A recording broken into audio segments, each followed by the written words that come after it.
Hey guys, welcome to Island 3. Go ahead and grab your heroes. Starter on strong. If you have the monkey knowledge, you'll go ahead and put out the free dart. You'll start out with a spike. We're going to start it out as close and mark it as a 002. You'll upgrade it to a mob shredder when you can and make it a 032. We're going to put quite a few of these or just kind of along this little section, and then we'll venture away from it. Once you get that one out, you'll go ahead and place out another one. Same path, it's going to be a 032 marked on close. We are going to need some balloon cleanup, so I'm immediately going to place a plane. If you have the monkey knowledge, put it on wing monkey, and we're going to make it a 420. Once we get the plane upgraded, we'll go ahead and put out another spike, and we're going to make it same path, a 032. We are going to need a little bit more balloon cleanup on the right-hand side, so we're going to put out a bomb, and we're going to make it a 0, or it's going to be a 204.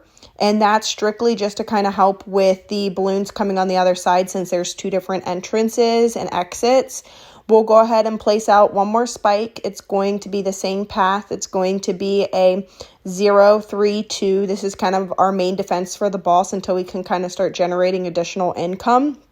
After we get that other one, we're going to go ahead and place an ice monkey. It's going to be a 420. It's going to help with the cooldown, also camo detection, and the balloon cleanup. So it's very important with this boss. Ice monkeys are your friend when you're playing on this particular boss. We're going to continue spamming these planes now. It's going to be 420s all on wing monkey. Like I said, if you're not familiar with this boss has the heat up right below it where it has the purple little heat up bar. Ice monkeys cool it down, so the higher grade ice monkeys that you have can help with that cooldown. When it heats up all the way, it will freeze all of your towers, and all of the balloons then can go because there's no popping that can happen. Also, on high tier priced towers, they will freeze them as well too, or put lava on them to limit their ability. And so you want to put a lot of similar priced towers. Our main damage to the boss is going to be the beast handler. We want to get the top path. So I already put the first one out. We're going to upgrade it to a 400. If you're not familiar with the beast handler, in order to upgrade it to a T5, you need 4 total and you have to merge them. So as you see me put that second one, a little purple merge will come up. When you click it, you can merge it to one of them. And as you keep putting them, you'll merge them all into one and make it stronger. Mark that beast handler on strong and upgrade when you can. You can also move the little like shark as well too. So when you click on the one that you merged with, it will give you the option and you can kind of move them in the different spaces in the water. But it's only the one that you are merging all of them with. I am going to put a little portable lake on the right hand side, so as the boss moves towards the exit, we can move our little shark into the lake as well. So upgrade each one of your beast handlers to the 4s, and once you get all of them to 400, then we're going to start preparing to upgrade for a T5. After we get the 4th beast handler upgraded to a 400, it's going to be 45,000 in order to upgrade to a T5. So we're going to have to put similar tier priced items until we can sell and create our beast handler. First, I'm going to go ahead and put an ice monkey on both sides. You can make them 203s to help with the balloon cleanup. And then what we'll want to do is kind of spam some of these 420 planes and put them on wing monkey. Ultimately, what we're wanting to do is create the beast handler as quickly as possible, but also have some defense out there once we create it to help with the balloon cleanup. So what we'll do is you'll calculate and you'll want to sell the 420 planes that I'm putting out, but you want to put a good amount out now until we have enough money to turn around and sell and create the beast handler. So I'm going to place a few more planes, and remember, it's good to not just sit here and generate money and put these out, because this boss, when it heats up, it will also freeze your towers. It's also going to freeze a lot of towers. So having similar priced towers has less effect on potentially some of the towers freezing and some of them still being able to target the boss. So put a few more out, sell some of the planes, and then upgrade the beast handler as quickly as possible. Make sure it's marked on strong because that is going to be our main damage to the boss.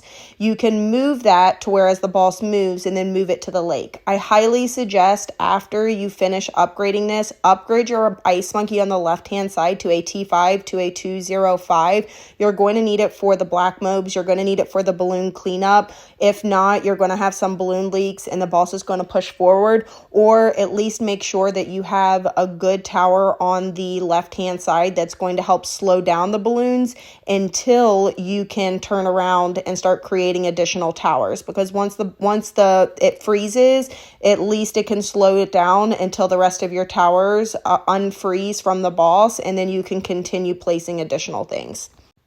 The rest is going to be easy. We're essentially going to be spamming these helicopters and we're going to make them 204s. We will eventually make one of them as a T5, a 205. I do suggest creating as many of these T4s before transitioning to a T5. The boss targets your high-priced towers and tends to freeze those. So if you have a lot of similar priced towers, those are going to be your go-tos, and then upgrade slowly to T5s. In addition, you kind of want to continue putting additional defense. I highly suggest ice monkeys to help cool down the boss, but also putting towers that if they freeze, that they will still have stuff out there for damage. So particularly, you're going to see me put a spike factory as well on the left-hand side as I continue spamming these helicopters. And that spike, I'm going to upgrade to a 402, and that way the spikes are out. So when it unfreezes, the spikes are going to help. The ice monkey is going to slow it down. So that is kind of my logic as to why I put that stuff on the left-hand side. And then I'll continue spamming these helicopters and making them 204s.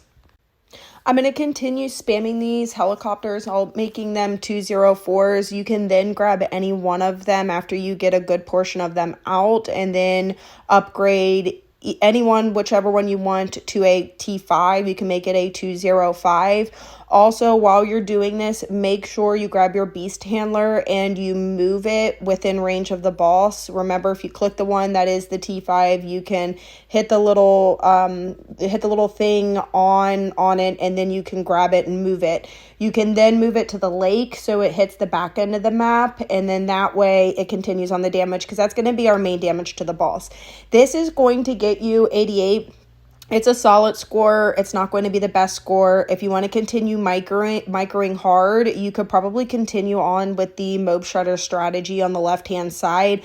I like simple strategies that aren't going to be a ton of micro that can get you a solid score.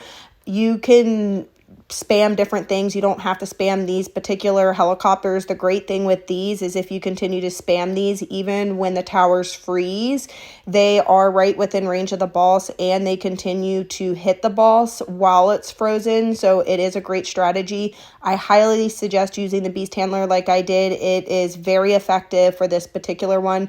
You can even put T5 spikes out. You can do the middle pass so the spikes are constantly hitting. The main thing with this map is to constantly make sure that you're watching on the left hand and the right hand side. So putting things on the left hand side while it freezes so things aren't going to escape and then end up pushing the boss forward when your lives are ran out. As always, guys, thank you so much. I will work on Island 4 once we get there. We don't have a lot of active participants this particular round, so I'm kind of slow on uploading as we go from boss to boss. Make sure you drop a like and subscribe if you haven't. I do have an in-game creator code, the Goddess, if you do want to support me. So I'll drop it in the comment section and pin it if you do want to support me in-game. I truly appreciate it. As always, guys, thank you so much for everything, and I hope you guys have a great day. Bye.